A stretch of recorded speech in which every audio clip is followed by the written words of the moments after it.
Saludos desde el oeste de la isla de Montreal, esto es de sur a norte, un veloz repaso de las noticias de los países de habla castellana publicadas entre el lunes 5 y el viernes 9 de agosto de 2024. Comencemos con los países que limitan con el Atlántico Sur. En Argentina, varios medios informaron que Fabiola Núñez formalizó esta semana una denuncia contra su expareja, el expresidente argentino Alberto Fernández, por violencia conyugal. Al final de la semana, miembros de la propia agrupación política del exmandatario lo acusaron de ser una persona violenta, según reportó Deutsche Welle. Deutsche Welle también informó que el presidente argentino Javier Milei se quejó en la semana de los presidentes que lo acusaron de fascista y que ahora no le dicen nada a Nicolás Maduro. Varios medios informaron de la caída global de las bolsas de valores del mundo y del sufrimiento en la frágil economía argentina. CNN habló de una plaga de langostas en la provincia de Córdoba y AP informó sobre las protestas contra las medidas de austeridad, esta vez bajo la imagen de San Cayetano, patrón del trabajo y del pan. Finalmente, y desde México, la expresidenta argentina Cristina Fernández de Kirchner pidió a Venezuela mostrar las actas electorales, según contó CNN. En Paraguay, Prensa Latina sigue comentando la propuesta de un plebiscito para limitar la usura. Se trata de prohibir la usura en ese país sudamericano y proteger a los deudores denominados irrecuperables por la acumulación de los altos intereses bancarios. Esta semana, funcionarios uruguayos y salvadoreños se reunieron en El Salvador para reforzar la cooperación entre ambos países. Ahora subamos por los países mediterráneos. En Paraguay siguen buscando la tumba de Hitler. Infobae entrevistó en la semana a un escritor que no puede escanear el terreno donde, según asegura, está enterrado el mausoleo del genocida. Los dueños del terreno, de origen alemán, no le quieren dar permiso, según informó el medio. Esta semana, el embajador estadounidense en Paraguay, Mark Osfield, tendrá que abandonar el país luego de que defendiera las sanciones comerciales que su país le propina al expresidente Horacio Cartes. Horacio Cartes gobernó Paraguay entre 2013 y 2018 y es el actual presidente del Partido Colorado actualmente en el gobierno. Cartes es señalado por Estados Unidos como significativamente corrupto. Bolivia saludó a Colombia por sumarse a su esfuerzo por reclasificar la hoja de coca, según reportó Infobae. Esta iniciativa busca sacar este simbólico producto andino de las listas internacionales de estupefacientes. La agencia Xinhua informó que el lunes comenzaron a llegar a Bolivia camiones cargados de combustible desde Chile y los demás países vecinos.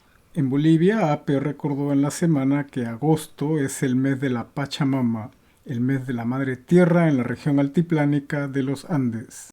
Recorramos la costa del Pacífico.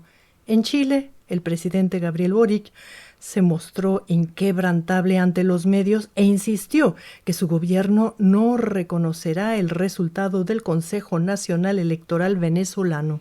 El mandatario chileno también aseguró que no tiene dudas que el gobierno de Venezuela intentó cometer fraude.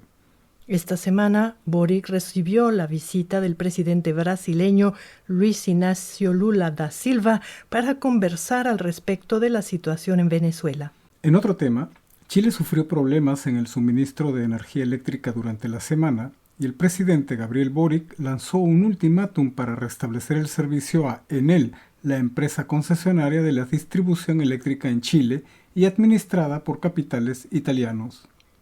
Los intensos vientos y el inusual frío son, de acuerdo con la empresa, los causantes del malestar energético. La capital del Perú, Lima, es considerada como la ciudad más contaminada de América Latina, según publicó esta semana Infobae. Ecuador tendrá elecciones presidenciales en 2025 y Prensa Latina se preguntó sobre la posibilidad de que la izquierda ecuatoriana se presente unida en un contexto donde varios dirigentes de izquierda quisieran distanciarse del expresidente Rafael Correa. Las agrupaciones políticas ecuatorianas tienen hasta el 17 de agosto para presentar sus alianzas.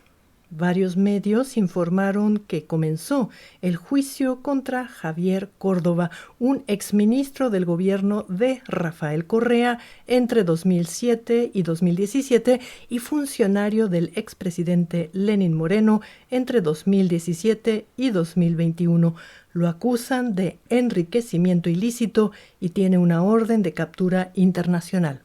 Por su parte, el gobierno ecuatoriano insistió que no dejará libre al ex vicepresidente Jorge Glass, porque en el gobierno mexicano había solicitado un salvoconducto.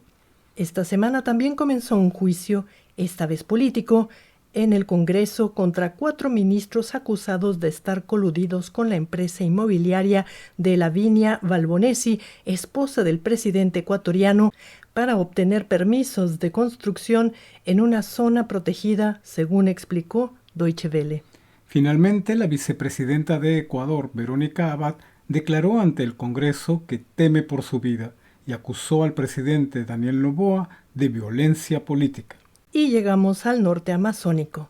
En Venezuela, las elecciones siguen llamando la atención de los medios y el gobierno del presidente candidato Nicolás Maduro aún no muestra las actas electorales.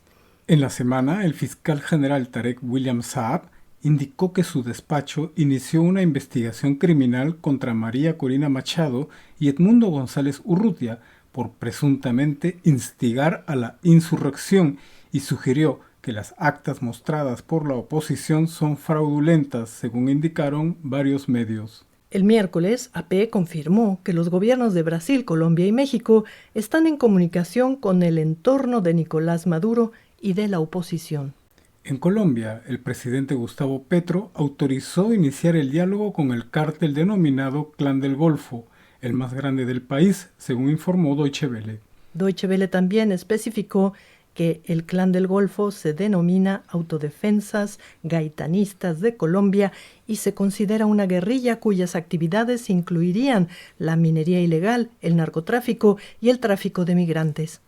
Este miércoles 7 de agosto se cumplieron 2 años del gobierno de Gustavo Petro, el primer mandatario de izquierda de Colombia, y CNN le dedicó una nota titulada Muchas promesas de cambio y pocos resultados tangibles.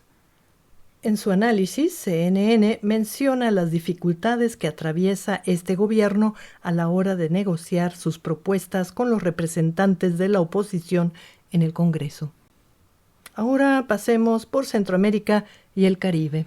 El Poder Legislativo de Costa Rica parece estar incómodo con la insistencia del presidente Rodrigo Chávez de debatir la denominada Ley Jaguar, un conjunto de normas para reformar aspectos de gobernabilidad y control en ese país centroamericano, según informó Prensa Latina. Reuters, por su parte, informó sobre una operación de las fuerzas de seguridad costarricenses en colaboración con Estados Unidos que dio un golpe a una red de tráfico de personas que opera entre Estados Unidos y Ecuador. Y CNN informó sobre la ley para adoptar antes del nacimiento, aprobada con voto unánime en el Congreso, una ley que facilita el proceso de adopción desde las primeras etapas del embarazo. En República Dominicana, Reuters informó que la empresa mexicana Cemex puso a la venta su filial dominicana en $950 millones. El paquete incluye, además de una planta de producción de cemento e infraestructura conexa, las operaciones de venta a Haití. Esta semana CNN informó que el presidente dominicano Luis Abinader propondrá al Congreso una reforma constitucional que incluye una disminución en el número de congresistas. La nota explica que el objetivo de la reforma propuesta es generar una mayor eficiencia gubernamental. La reforma también incluye mayor independencia del Ministerio Público y la unificación de las fechas electorales.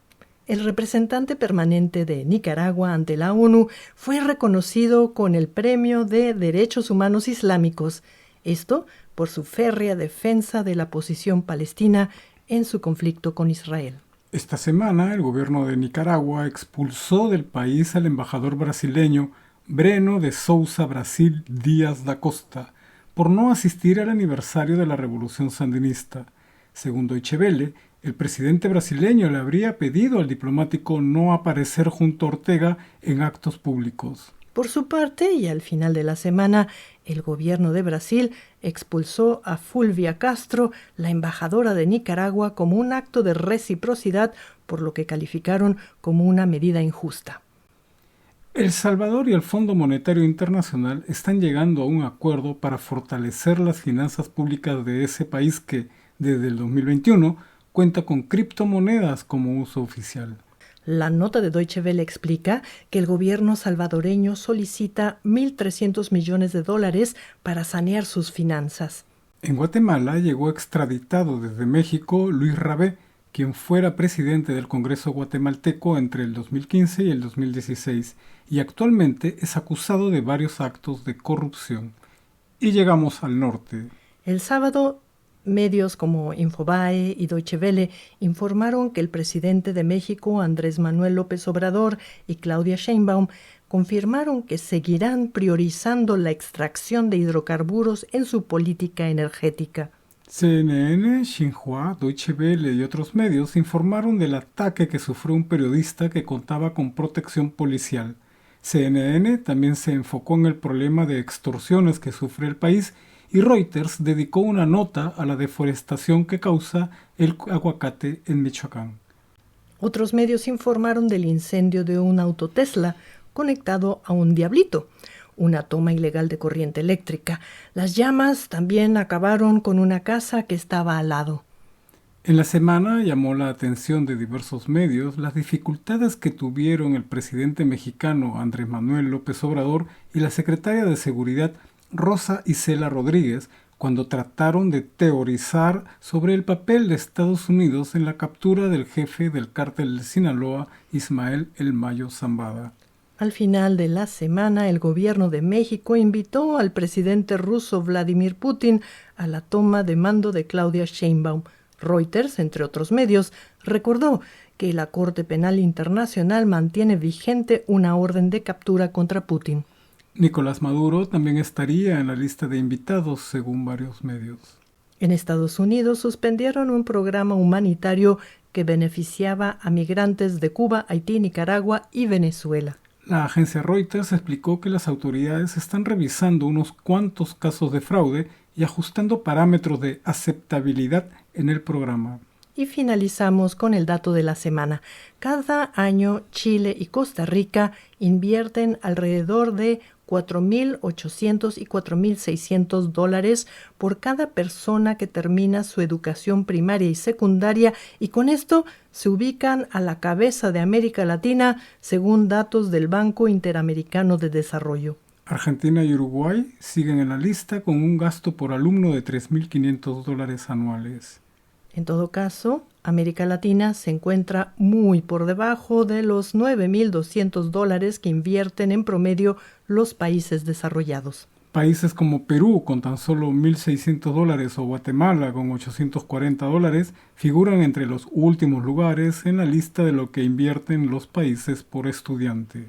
Y con esto finalizamos nuestro recorrido de sur a norte, el resumen de noticias de la semana. Desde la isla de Montreal, donde en el marco del Día Mundial de los Pueblos Indígenas se celebra el Festival Internacional de Presencia Autóctona, les deseamos una feliz semana y hasta la próxima.